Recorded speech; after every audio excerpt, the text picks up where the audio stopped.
All right, Suckah Shyt. I was thinking, man. Uh-oh. And it hit me about the show. We do tell stories, but when we talk about things, a lot of stuff that we do is counterculture, and it seems like it's counterintuitive and against narratives. So we try to back them up with facts, data, statistics, studies, surveys, etc. That's a reflection of who we are in our personal lives. So I was having a conversation with a young lady, and I was giving her these stats, and it came from the CDC, right? Okay. And she started telling me about her uncle. And I was like, the CDC don't talk to your Uncle Charlie. And so this is like, we can't have a general conversation about the black community and relationships, okay? And then you talk about your Uncle Charlie. So I don't care if your Uncle Charlie is Charlie Wilson, Charlie Tuna, Charles in Charge, Charles Barkley, or Charlie Dan Brown, okay? If you is talking about your uncle, you on some sucker shit. Data. Charlie Chaplin. Charlie Parker. Creative bebop. That should count for something.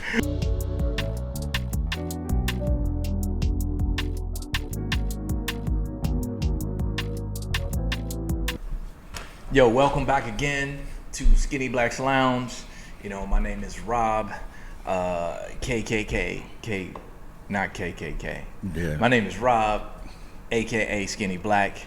To my left, Rennie. Yeah. Okay. To his left, JT, the period is silent. Hi, Mom. Don't edit that fuck up. and yeah, don't do that. So we got a couple of things we want to dive into today, this evening, and so let's start out with BIPOC, Black, Indigenous, people of color. And so I hear this term all the time, right? I hear it quite frequently in the work that I do, and it started to bother me. And you know, we've had some conversations. I want to share it and put it on Skinny Black. So when we talk about some of the social justice things that are happening in the world, when we talk about any type of justice or equity, that conversations that happen in the United States especially, very frequently this term BIPOC comes up: Black, Indigenous, people of color. Mm-hmm.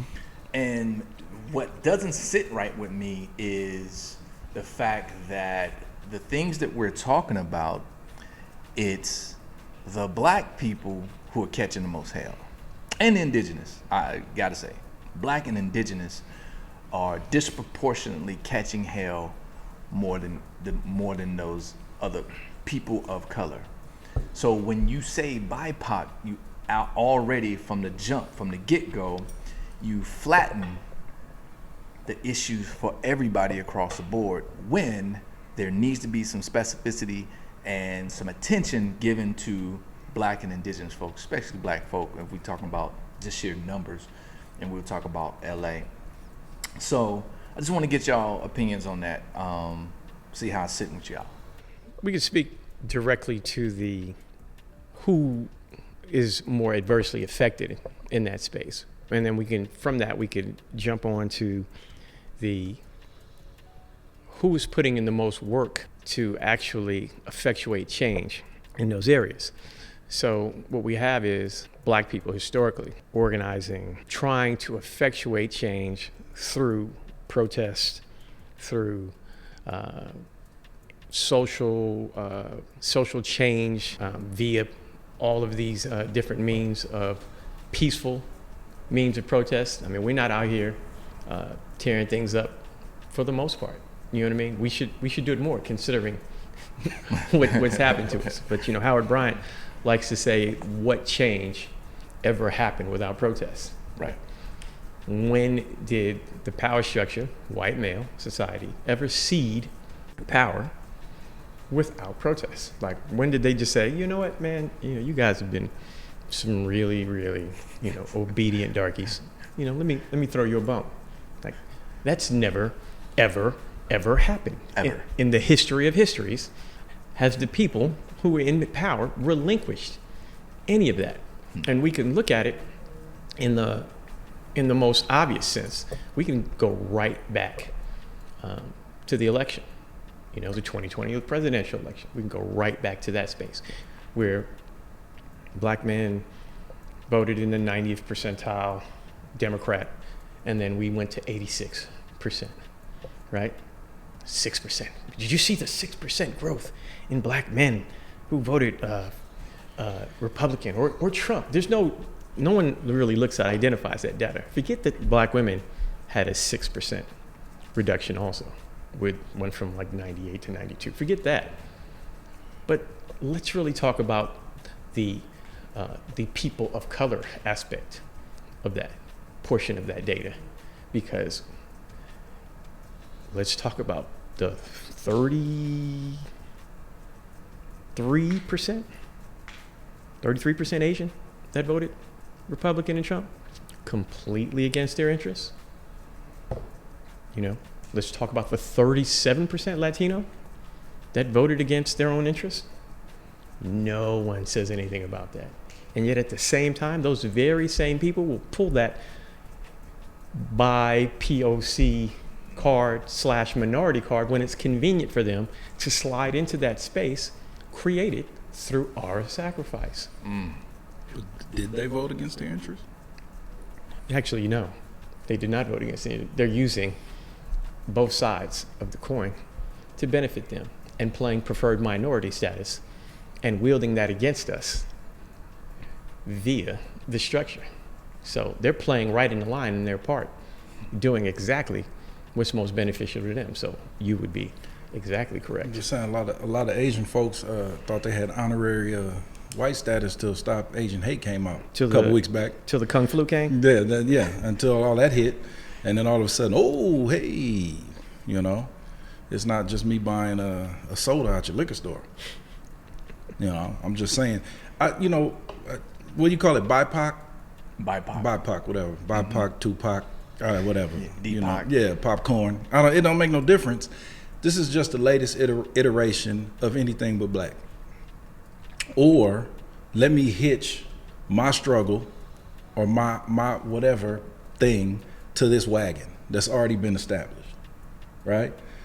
All of a sudden, America was a great place to become an immigrant after the Civil Rights Movement. Oh, no doubt. Wasn't nobody hopping on boats and planes when people was catching hell in them streets. Nobody want to catch this smoke. Listen, check the data.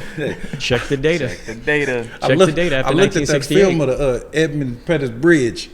It looked real black and white up there. Whole lot of black. They was like, damn, them niggas getting their ass whooped. About another 10 years, we coming. And then all of a sudden, now we on BIPOC. Right? And that's not to say that people don't have their issues, people don't have their struggles, people don't have their things they go to. But it's so easy to hitch that wagon, right? Mm-hmm. To the struggles of black folks that have already been established, that's already been the movement, that were here first. Now, I don't have no problem with our indigenous brothers and sisters riding with us. Not at all. Right? But it's a whole lot of other folks that want to get on and off. But here's the issue. I've been black my whole life. I can't stop. So when you decide that this doesn't benefit you, then you're going to jump off the wagon. All right? But when you need some backup, right, you're calling us. You're calling the people who only had equal access in theory to education for 57 years. In theory, not in practice, in theory. Because the three of us here at this table are old enough to go on to de facto segregated schools. Well, I mean, it's like those people that quote Dr. King, content of your character versus color skin, but they don't quote Dr. King, who was also for universal basic income. He was also anti-war, right? He was income equality. Now, I'm not saying I support all that stuff, but I recognize all the things that man was. I just don't use one quote for my own purposes, right? And that's what that BIPOC is. If BIPOC was true unity, okay, and he came out with an album, I rock it. All right? But that album ain't coming out. Well, and here's the crazy irony of it all. Did you want to finish that point? No, Yeah, that was it, man. I just want to just point out the crazy irony of it all. To your point, as far as like when we had the immigration boom, 1968. right? So right after all the quote unquote Great Society laws and shit, right? Here's the thing. Here's the irony of it all. If we solve the black shit, everybody should be. Everybody benefits from it. Because what's happening is, from the hundreds of years that that white body folk was shitting on black folks, they were practicing like a motherfucker, right? So now when other folk start catching this heat, because more of them are here now after 1968, and like, oh shit, man, we need to get our shit. Well, actually, if you focus on the black shit, all this other shit might clear it for you. For instance, bilingual education all falls under the Civil Rights Act. It didn't exist until the Civil Rights Act allows for that to come forward.